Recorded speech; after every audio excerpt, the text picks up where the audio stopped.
justice de ton Fils.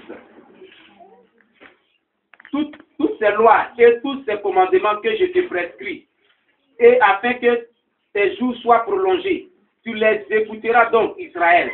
Tu auras soin de les mettre en pratique, afin que tu sois heureux et que vous multipliez beaucoup, comme cela dit l'Éternel, le Dieu de tes pères, en te promettant un pays où coule le lait et le miel.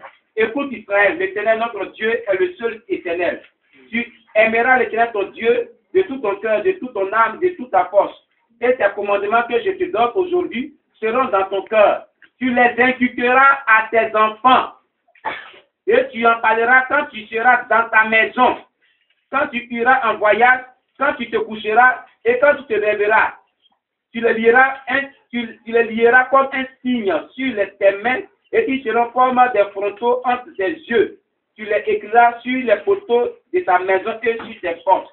On dit tu les inculqueras à tes enfants. L'éducation de nos enfants n'est pas donnée aux musulmans.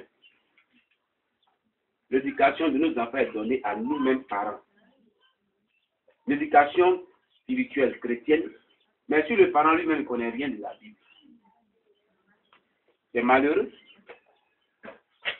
C'est parce que la prophétesse Anne était éduquée dans la voie de Dieu qu'elle a gardé sa virginité et elle a eu un bon mari et 7 ans après son mari est décédé. Et après ces 7 années, la Bible dit qu'elle demeura dans le jeûne et la prière, dans le temple de Dieu. Elle s'est consacrée à jeûner et à prier. Et regardez son âge qu'elle avait. Un âge très avancé. Combien? 84 ans. Une femme de 84 ans qui jeûne et prie pour l'œuvre de Dieu.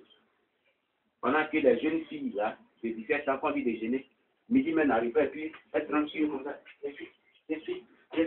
Yes. Mais moi, j'ai eu ça. Puis c'est la même. Seigneur Jésus, viens à notre secours.